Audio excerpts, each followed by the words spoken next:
ಹಾಸನ ಜಿಲ್ಲೆಯಲ್ಲಿ ಆನೆ ದಾಳಿಯಿಂದ 3 ಜನ ಮೃತಪಟ್ಟಿದ್ದಾರೆ.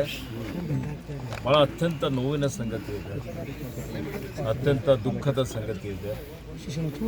ಇವತ್ತು ನಾನು ಆ ಪರಿವಾರದವರಿಗೆ ಸರ್ಕಾರದ ವತಿಯಿಂದ ಸಾಂತ್ವನ ಹೇಳಲಿಕ್ಕೆ ಬಂದಿದ್ದೇನೆ.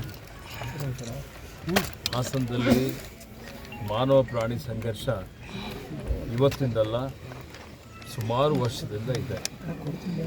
ಆದರೆ ಇತ್ತೀಚೆಗೆ ಅರಣ್ಯದಿಂದ ಆನೆಗಳು ಹೊರಗಡೆ ಬಂದು ಇವತ್ತೇನೋ ಕಾಫಿ ಎಸ್ಟೇಟಲ್ಲಿ ಬೇರೆ ಬೇರೆ ಕಡೆ ಇಲ್ಲೇ ಇದ್ದುಕೊಂಡು ಬೆಳೆ ಹಾನಿ ಆಗ್ತಾಯಿರ್ತಕ್ಕಂಥದ್ದು, ಅದರ ಜೊತೆಲಿ ಜೀವ ಹಾನಿನೂ ಆಗ್ತಾಯಿದೆ. ಸರ್ಕಾರ ಈಗ ನಾವು ಪರಿಹಾರ ಕೊಡ್ತೀವಿ, ಆದರೆ ಪರಿಹಾರ ಕೊಡೋದ್ರಿಂದ ಮನುಷ್ಯನ ಜೀವ ವಾಪಸ್ಸು ಬರೋದಿಲ್ಲ. ಜೀವ ಅತ್ಯಮೂಲ್ಯವಾದಂಥದ್ದು. ಆ ಜೀವದ ರಕ್ಷಣೆ ಮಾಡುವಂಥದ್ದು ನಮ್ಮೆಲ್ಲರ ಆದ್ಯ ಕರ್ತವ್ಯವಾಗಿದೆ. ಆ ದೃಷ್ಟಿಯಿಂದ ಇವತ್ತು ನಾನು ಸಚಿವನಾದ ಮೇಲೆ ಇದು 4ನೇ 5ನೇ ಸಲ ಹಾಸನಕ್ಕೆ ಬರ್ತಾ ಇದ್ದೇನೆ. ಎಲ್ಲ ಘಟನೆಗಳಾಗಿದ್ದಂಥ ಸಂದರ್ಭದಲ್ಲಿ ಮಾನ್ಯ ಸ್ಥಳೀಯ ಶಾಸಕರು ಸುರೇಶ್ ಅವರು, ಮಾನ್ಯ ಸಂಸದರಾದಂಥ ಶ್ರೇಯಸ್ ಪಟೇಲ್ರವರು, ಮಾಜಿ ಶಾಸಕರಾದಂಥ ಶಿವರಾಮ್ರವರು, ಇನ್ನು ಇಲ್ಲಿನ ಎಲ್ಲ ಜನಪ್ರತಿನಿಧಿಗಳು, ಮುರಳಿಯವರು ಇರ್ಬೋದು, ನಮ್ಮ ರಾಜೇಗೌಡರು ನಮ್ಮ ಜೊತೆಯಲ್ಲಿದ್ದಾರೆ. ಈ ಭಾಗದಲ್ಲಿ ಚಿಕ್ಕಮಗಳೂರು ಜಿಲ್ಲೆಯಲ್ಲಿ ಏನೇನು ಅನಾಹುತಗಳಾಗ್ತವೆ ಸರ್ಕಾರದ ಗಮನಕ್ಕೆ, ನನ್ನ ಗಮನಕ್ಕೆ ತರ್ತಾರೆ. ನಾವೆಲ್ಲ ಪಕ್ಷಾತೀತವಾಗಿ ಇದು ಆನೆ ಸಮಸ್ಯೆ, ಮಾನವ ಪ್ರಾಣಿ ಸಮಸ್ಯೆ ಏನಿದೆ, ಇದರಿಂದ ಏನೇನು ಹಾನಿಗಳಾಗ್ತಾ ಇದ್ದಾವೆ, ಅನಾಹುತಗಳಾಗ್ತಾ ಇದ್ದಾವೆ ನೋಡ್ತಾ ಇದ್ದೀವಿ. ಇವತ್ತು ಅನಿಲ್ ಅನ್ನುವಂಥ ಒಬ್ಬ ಹುಡುಗ ಇವತ್ತು ಈ ಒಂದು ಪರಿವಾರದ ಬಡ ಪರಿವಾರದ ಒಬ್ಬ ಆಶ್ರಯದಾತ ಅವರು ಇವತ್ತು ನಮ್ಮಿಂದ ಆಗಲಿ ಹೋಗಿದ್ದು ನಾವು ನೋಡ್ತಾ ಇದ್ದೇವೆ. ತಾಯಿಯ ಕಣ್ಣೀರು ಭಾಳ ಇವತ್ತು ನೋಡಿದರೆ ಭಾಳ ದುಃಖ. ಇದಕ್ಕೆ ನಾನು ಮಾನ್ಯ ಮುಖ್ಯಮಂತ್ರಿಗಳ ಜೊತೆಯಲ್ಲಿ ಚರ್ಚೆ ಮಾಡಿದ್ದೇನೆ. ಅವ್ರಿಗೆ ಹೆಚ್ಚಿನ ಒಂದು ಪರಿಹಾರ ಕೊಡಬೇಕು ಅನ್ನೋದ್ರ ಬಗ್ಗೆಯೂ ಸರ್ಕಾರ ಸಿದ್ಧವಾಗಿದೆ. ಈ ಭಾಗದಲ್ಲಿ ಇದಕ್ಕೆ ಶಾಶ್ವತವಾದಂಥ ಒಂದು ಪರಿಹಾರ ನಾವೆಲ್ಲ ಸೇರಿ ನಮ್ಮ ಹಿರಿಯ ಅಧಿಕಾರಿಗಳು ನಮ್ಮ ಜೊತೆಯಲ್ಲಿ ಬಂದಿದ್ದಾರೆ. ನಮ್ಮ PCCF ಇದ್ದಾರೆ. ಇಲ್ಲೊಂದು ನಮ್ಮಲ್ಲಿ ಹಾಸನ, ಕೊಡಗು ಮತ್ತು ಚಿಕ್ಕಮಗಳೂರು, ಈ ಮೂರು ಕಡೆ 3 ಜಿಲ್ಲೆಗಳು, ಕೊಡಗು ಇದೆ, ಚಿಕ್ಕಮಗಳೂರು ಇದೆ, ಹಾಸನ ಇದೆ. ಈ 3 ಜಿಲ್ಲೆಗಳಲ್ಲಿ ಸಮಸ್ಯೆ ಇದೆ. ಕೊಡಗುದಲ್ಲಿನೂ ಸುಮಾರು 100 ಆನೆಗಳು ಇವತ್ತು ಅರಣ್ಯದಿಂದ ಹೊರಗಡೆ ಇದ್ದಾವೆ. ಹಾಸನದಲ್ಲಿ, ಹಾಸನ ಮತ್ತು ಅದರಲ್ಲಿ ವಿಶೇಷವಾಗಿ ಬೇಲೂರಿನಲ್ಲಿ ಮತ್ತು ಸಕಲೇಶ್ಪುರದಲ್ಲಿ ಸುಮಾರು 100 ಆನೆಗಳು ಅರಣ್ಯದ ಹೊರಗಡೆ ಇದ್ದಾವೆ.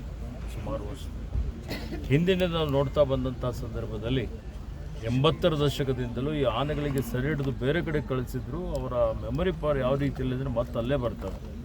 ಹೀಗಾಗಿ ನಾವೆಲ್ಲ ಚರ್ಚೆ ಮಾಡಿದ್ದೇವೆ. ಚರ್ಚೆ ಮಾಡಿ ನಮ್ಮ ಮುಖ್ಯ ಅರಣ್ಯ ಸಂರಕ್ಷಣಾಧಿಕಾರಿಗಳು, ಮುಖ್ಯ ಅರಣ್ಯ ಸಂರಕ್ಷಣಾಧಿಕಾರಿ, ವನ್ಯಜೀವಿ ಇಲಾಖೆ, ಎಲ್ಲ ಹಿರಿಯ ಅರಣ್ಯ ಇಲಾಖೆಯ ಎಲ್ಲ ತಜ್ಞರ ಜೊತೆಯಲ್ಲಿ ಚರ್ಚೆ ಮಾಡಿ ಒಂದು ಸಾಫ್ಟ್ ರಿಲೀಸ್ ಸೆಂಟರ್ ನಮ್ಮ ಇಲ್ಲಿ ಈ 3 ಜಿಲ್ಲೆಗಳು ಸೇರಿಸಿಕೊಂಡು ಒಂದು 2000 ಹೆಕ್ಟೇರ್ ಅರಣ್ಯ ಭೂಮಿಯಲ್ಲಿ ಮಾಡಬೇಕು ಅನ್ನುವಂಥದ್ದು ನಾವೊಂದು ಯೋಜನೆಯನ್ನು ರೂಪಿಸಿದ್ದೇವೆ. ಈ ಯೋಜನೆ ಅಂತರ್ಗತವಾಗಿ ಇವತ್ತು ಈ ಹೈವೇದಲ್ಲಿ ಇದಕ್ಕೆ ವಿಶೇಷವಾಗಿ ಕನಿಷ್ಠ 50ರಿಂದ 100 ಕೋಟಿ ರೂಪಾಯಿ ಈ ವರ್ಷ ಬಿಡುಗಡೆ ಮಾಡಬೇಕು, ಘೋಷಣೆ ಮಾಡಬೇಕು ಅಂತ ನಾನು ಮುಖ್ಯಮಂತ್ರಿಯವರಿಗೆ ವಿನಂತಿ ಮಾಡಿದ್ದೇನೆ. ಬರೋ ಹೊತ್ತಲ್ಲೂ ನಾವೆಲ್ಲ ಕೂಡಿ ಸೇರಿ ಮುಖ್ಯಮಂತ್ರಿಯವರಿಗೆ ಮಾತನಾಡಿದ್ದೇವೆ. ಇದಕ್ಕೆ ಅವಶ್ಯಕತೆ ಇರುವಂಥ ಅನುದಾನವನ್ನು ನಾವು ಬಿಡುಗಡೆ ಮಾಡಿಸಿಕೊಂಡು ಮುಂಬರುವಂಥ ದಿನಮಾನಗಳಲ್ಲಿ ಈ ಭಾಗದಲ್ಲಿ ವಿಶೇಷವಾಗಿ ಇವತ್ತು ಆನೆಗಳಿಗೆ, ಪುಂಡಾನೆಗಳಿಗೆ ಏನು ಸಮಸ್ಯೆ ಇದೆ ಶಾಶ್ವತವಾಗಿ ಪರಿಹಾರ ಕಂಡುಕೊಳ್ಳುವಂಥ ಒಂದು ಕೆಲಸ ಮಾಡ್ತಾರೆ. ಸರ್ಕಾರ ಸ್ಪಂದನೆ ಮಾಡ್ತಾ ಇದೆ ನೋಡಿ. ಈಗ ನಾನು ಬಂದು ಈಗ 20 ತಿಂಗಳಾಗಿದೆ. 20 ತಿಂಗಳ ಅವಧಿಯಲ್ಲಿ ಇವತ್ತು ನಾವು ರೈಲ್ವೆ ಬ್ಯಾರಿಕೇಡ್ ಸುಮಾರು 32 ಕೋಟಿ ರೂಪಾಯಿ ವೆಚ್ಚದಲ್ಲಿ ನಾವು ರೈಲ್ವೆ ಬ್ಯಾರಿಕೇಡ್ ಮಾಡಿದ್ದೇವೆ. ಹಿಂದೆ ಬರೀ 18 ಕೋಟಿ ರೂಪಾಯಿ ವೆಚ್ಚ ಮಾಡಿದ್ದಂಥದ್ದು ಅಷ್ಟೇ ಇತ್ತು. ಅಂದರೆ ಇವತ್ತು ಇಲ್ಲಿ ಒಂದು ಇಂಟಿಗ್ರೇಟೆಡ್ ಕಮಾಂಡ್ ಸೆಂಟರ್ ಮಾಡಿದ್ದೇವೆ.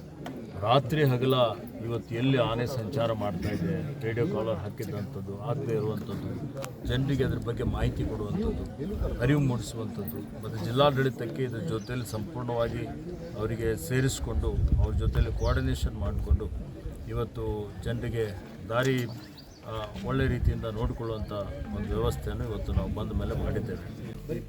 ಕೇಳಿ, ಯಾವುದೂ ಕಣ್ಣರಿಸೋದಲ್ಲ. ನೀವು ನೋಡ್ತಾ ಇದ್ದೀರಿ, ಈಗಾಗಲೇ ನಿಮ್ಮ ಗಮನದಲ್ಲೂ ಇದೆ. ಇವತ್ತು ಎಲ್ಲ ರೀತಿಯ ಪ್ರಯತ್ನಗಳು ನಾವು ಮಾಡ್ತಾ ಇದ್ದೇವೆ. ಮತ್ತು ಈ ವರ್ಷ ನೋಡಿ, ಮಾನವ ಪ್ರಾಣಿ ಸಂಘರ್ಷದಲ್ಲಿ ಹೋದ ವರ್ಷ ಸುಮಾರು 65 ಜನ ರಾಜ್ಯದಲ್ಲಿ ಮೃತಪಟ್ಟಿದ್ದಾರೆ. ಈ ವರ್ಷ ಸಂಖ್ಯೆ ನಾವು ಕಡಿಮೆ ಮಾಡಿ 40-41ಕ್ಕೆ ತಂದಿದ್ದೀವಿ. ಈಗ ಮುಂದೆ ಇದು 0 ಮಾಡಬೇಕು ಅನ್ನೋಂಥದ್ದು ನಮ್ಮ ಉದ್ದೇಶ, ಸಂಕಲ್ಪ. ಎಲ್ಲರೂ ಸಹಕಾರ ಬೇಕು. ದಯವಿಟ್ಟು ಕೆಲಸಗಳು ಕೊಟ್ಟಿದ್ದು ನಮ್ಮ ಪ್ರತಿನಿಧಿಗಳು ಹಣನೂ ಕೊಟ್ಟಿದ್ದೇವೆ. 50 ಲಕ್ಷ ರೂಪಾಯಿ ಕೊಟ್ಟಿದ್ದೇನೆ. ನಾನು ಮಂಜೂರಿ ಮಾಡಿದ್ದೇನೆ. ಕಾಮಗಾರಿ ನಡೀತಾ ಇದೆ. ಕಾಮಗಾರಿ ಪೂರ್ಣಗೊಂಡ ನಂತರ ಅಲ್ಲಿ ಆನೆಗಳು ಬರ್ತಾ ಇರ್ತವೆ. ಅಲ್ಲಿ ಹೆಚ್ಚಿನ ಸಂಖ್ಯೆಯಲ್ಲಿ ಜನ ಹೋಗುವಂಥದ್ದು ಅಪಾಯನೂ ಆಗ್ಬೋದು. ಅವೆಲ್ಲವನ್ನು ನೋಡಿಕೊಂಡು ನಾವು ಎಷ್ಟರ ಮಟ್ಟಿಗೆ ಅಲ್ಲಿ ನಾವು ಮಾಡಬೇಕಾಗಿದೆ ಅದನ್ನು ಮಾಡುವಂಥದ್ದಕ್ಕೆ ವ್ಯವಸ್ಥೆ ಮಾಡಿಕೊಂಡಿದ್ದಾರೆ. ಈ ತಿಂಗಳು ಅಥವಾ ಏಪ್ರಿಲ್ ತಿಂಗಳಲ್ಲಿ ಈಗ ಅಸೆಂಬ್ಲಿ ಸೆಷನ್ ಇದೆ, ಎಲ್ಲರೂ ಬರಬೇಕಂತಾರೆ. ಮಾನ್ಯ ಮುಖ್ಯಮಂತ್ರಿಗಳು ಆಹ್ವಾನ ಮಾಡಬೇಕು ಅಂತ ಇದ್ದಾರೆ. ಏಪ್ರಿಲ್ ತಿಂಗಳಲ್ಲಿ ಅದರ ಉದ್ಘಾಟನೆಯನ್ನು ಮಾಡ್ತಾರೆ.